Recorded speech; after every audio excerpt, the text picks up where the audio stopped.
तो आज का मार्केट आपका कैसा रहा? मेरा तो थोड़ा सा मतलब डिसेंट ही रहा। मतलब मैंने जब मार्केट स्टार्ट किया था तो I was in the profit of 26-27,000 और फिर मैंने ट्रेल कर लिया था 7,000 के आसपास। और इवेंचुअली जब मार्केट यहाँ पे साइडवेज हुआ तो मेरा टर्न कर गया, जैसे हम लोगों ने डिस्कस किया था लाइव मार्केट में भी पिछली बार की। हम लोगों का जो रेंज बन रहा था वो ये रेंज बन रहा था, ये रेंज बन रहा था। लेकिन जैसे ही मार्केट इस रेंज के ऊपर खुला और खुलने के बाद में जैसे सेलिंग आया, अब इतना बड़ा गैप अप है तो सब लोग अपनी प्रॉफिट बुक करेंगे। प्रॉफिट बुक करने के बाद में जैसे ही इसने फर्स्ट कैंडल का लो ब्रेक किया, मैंने यहीं पे अपना सेंसेक्स में सेल किया था पुट।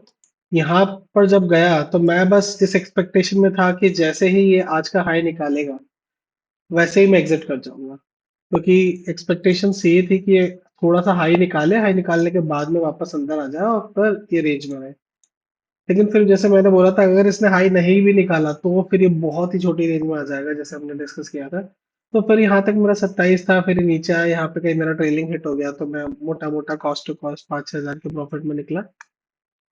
बट लेट्स डिस्कस कि अभी फर्दर मार्केट्स में हमें क्या दिख रहा है और हम लोग कैसे ट्रेड कर सकते हैं। ठीक है, तो पहले हम शुरू करते हैं निफ्टी से। ठीक है, निफ्टी में अगर हम लोग डे लेवल पे देखते हैं तो ये कैंडल थोड़ी सी हमें नीचे से विक्स और ऊपर से विक्स दिखेगी, और इस साथ में ये भी दिखेगा कि ये जो हमारा रेजिस्टेंस था 24,287, इसको 24,300 ही पकड़ लो मोटा मोटा। इसके आसपास से निफ्टी ने कहीं रेजिस्टेंस लिया। ठीक है, अभी हम क्या करते हैं, 1 आवर पे जाते हैं और देखते हैं कि मार्केट कैसा दिख रहा है। तो आप देखोगे तो ये बहुत ही छोटी रेंज दिख रही है। मतलब जब भी मार्केट इतनी छोटी रेंज में ट्रेड करता है तो उसमें डायरेक्शन में जो भी ट्रेड लेते हैं उनका ज्यादा कुछ खास होता नहीं है। फॉर एग्जांपल बायर्स भी ले रहे होंगे तो मार्केट ने ऊपर नीचे चॉप किया होगा, प्रीमियम खाया होगा। और जो लोग सेल में भी साइड में ले रहे होंगे, जिन्होंने ट्रेल एक अपना स्टॉप लॉस लेके बाहर हो गया उनका तो ठीक है, लेकिन जिन लोगों ने नहीं लिया वो लोग बेचारे परेशान हुए होंगे और काफी ज्यादा ओवर ट्रेडिंग करी होगी। उसका सॉल्यूशन भी मैंने आज की वीडियो में दिया है, अगर जिसको लगे तो आप जाके देख सकते हो मेरे आज की वीडियो, जिसमें मैंने ऑलमोस्ट 6,000 समथिंग, 700 समथिंग को कुछ प्रॉफिट किया।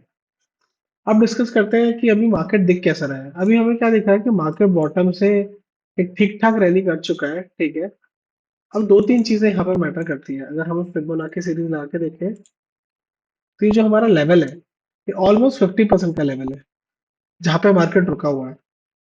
दो लेवल बहुत इंपॉर्टेंट होते हैं, 50% और एक हमारा होता है 0.168। ठीक है, हेलो,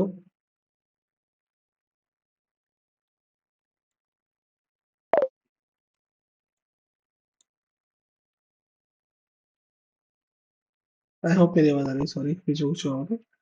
हाँ, तो दो लेवल बहुत इंपॉर्टेंट होते हैं, 50% और ये 0.168। ठीक है, तो अगर हम यहाँ पे देखेंगे हमारा क्या हो रहा है, ये लगता है मेरे पीसी को थोड़ा सा सदमा लग गया। ठीक है, कोई नहीं। हाँ, ये दो हम लोग लेवल लगा लेते हैं, ये दोनों थोड़े से रिजेक्शन लेवल होते हैं। ठीक है, अब हमें कल क्या देखना है, जबकि एक तो पहली बात की बहुत छोटी रेंज है। ठीक है, तो अब कल तीन सिनारियो देखते हैं। अगर ये बीच में खुलता है, ठीक है, इस रेंज के बीच में खुलता है, तो हम कंसिडर करेंगे कि अगेन कल ये साइडवेज रहने की कोशिश करेगा। ठीक है, एटलीस्ट फर्स्ट हाफ में तो साइडवेज रहने की कोशिश करेगा, हो सकता है सेकंड हाफ में ब्रेक करे।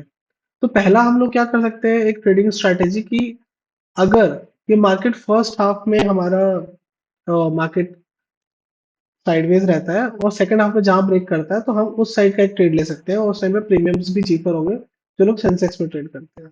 ठीक है, अब दूसरा, अगर मार्केट इसके ऊपर खुल जाता है, गैप अप खुल जाता है, तो इसका मतलब ये पॉजिटिविटी की स्ट्रेंथ है। तो हम क्या करेंगे, हम वेट करेंगे कि मार्केट हल्का सा नीचे आए, रिट्रेस करे, और फिर ये जो हमारा रेजिस्टेंस है 24,300, यहाँ से जब वो सपोर्ट बनाएगा तब हम लोग यहाँ से एक कॉल का ट्रेड लेंगे।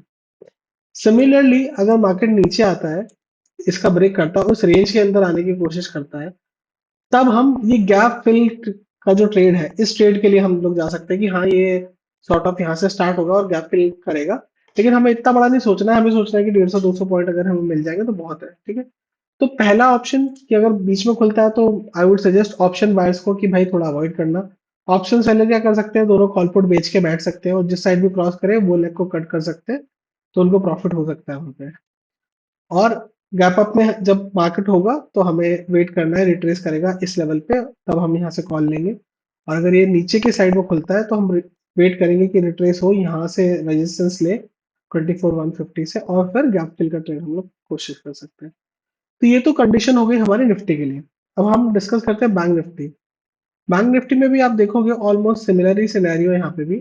ठीक है, ये जो बहुत छोटी सी रेंज में इसने यहाँ पे आज ट्रेड किया है, ये और ये, इसमें भी सेम सिनेरियो अगर इस रेंज के बीच में खुलता है तो हमें अगेन अवॉइड करना है ऑप्शन मार्क को, खासकर ऑप्शन सेलर अभी सी पी सेल करके कुछ प्रीमियम टिके कमा सकते हैं।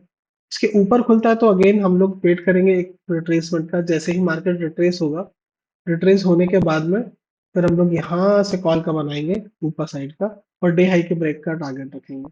सिमिलरली अगर यहाँ पे नीचे ब्रेक होता है तो हम नीचे एक गैप फिल का ट्रेड ले सकते हैं। तो ये बहुत शॉर्ट शार्प एंड क्रिस्प है, आप ध्यान रखिए। बट ये दो लेवल ही इंपॉर्टेंट है कल के लिए। एंड कल सेंसेक्स की एक्सपायरी है तो उसमें भी प्लीज आप ध्यान रखिएगा, सेंसेक्स और निफ्टी दोनों हैंड इन हैंड ही चलते हैं। अगर आप इसमें भी देखोगे तो मैं तो इनफैक्ट सेंसेक्स का चार्ट देखता ही नहीं हूँ, ट्रेड सेंसेक्स में करता हूँ लेकिन चार्ट निफ्टी का लगाता हूँ, क्योंकि सेंसेक्स के आप देखोगे 5 मिनट पे चार्ट ना, ऐसा देखिएगा कि कैंडल ऊपर जा रही है बट प्रीमियम की कैंडल रेड बन रही है। तो ये सेंसेक्स में बहुत बड़ी दिक्कत है जो मैंने ऑब्जर्व करी है। अगर आप लोगों ने भी करी है तो आप कमेंट में बताना। तो ये थोड़ा सा प्रॉब्लम देता है वहां पर, इसलिए मैं निफ्टी की देखता हूँ। निफ्टी की अगर ऊपर ग्रीन बन रही है तो सेंसेक्स के प्रीमियम भी वैसे ही रिएक्ट करते हैं जैसे आपके निफ्टी के कैंडल से रिएक्ट करते हैं।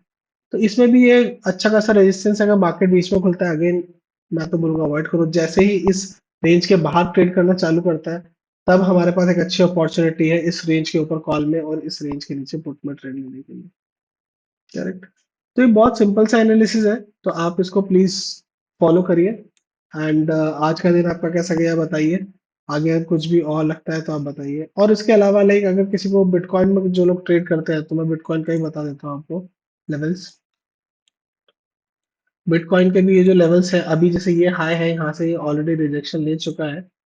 और जो लोग थोड़ा सा लंबे टाइम में ट्रेड करना चाहते हैं वो बहुत ही छोटा सा यहाँ पे एसएल लगा के बैठ सकते हैं, जैसे ये कैंडल है और इस कैंडल का लो ये लोग लगा सकते हैं। बहुत ही छोटा एसएल है और कम से कम ये जो हाइट है, ये लॉन्ग ट्रेड यहाँ तक का वो लोग आराम से प्लान कर सकते हैं। बहुत ही अच्छा इस वाला स्क्वाड बन रहा है यहाँ पे 1:6 का। तो ये बिटकॉइन में आराम से किया जा सकता है। मैं एक काम करता हूँ, इसको मैं यहाँ पे मार्क कर देता हूँ ताकि हम लोग थोड़ा देखें। जो थोड़े से कंजर्वेटिव हैं वो लोग 1:3 के आसपास भी प्लान कर सकते हैं। हाँ, मैं एक काम करता हूँ, उसको मार्क करता हूँ। आने वाले दिनों में हम देखेंगे कि ये ट्रेड हमारा कैसे परफॉर्म कर रहा है। क्रूड ऑयल तो नेगेटिव ही है अगेन। क्रूड ऑयल में जो लोग ट्रेड करते हैं वो अभी थोड़ा सा वेट करेंगे ऑलरेडी, क्योंकि डाउनफॉल हो चुका है। तो यहाँ पे गिरते टाइम पर डोजी बना दिए, पता नहीं यहाँ से ये वापस रिट्रेस भी कर सकता है। ठीक है, तो ये मोटा मोटा एनालिसिस था आज का हमारा बैंक निफ्टी, क्रूड ऑयल और बीटीसी का। ठीक है, बाकी आपको कुछ लगे तो आप बताइए। मैं जो लाइव ट्रेड करता हूँ उससे अगर आपको कुछ सीखने को मिलता है, कोई नई टॉपिक चाहिए तो आप बताइए, फिर हम लोग मिलते हैं। Thank you.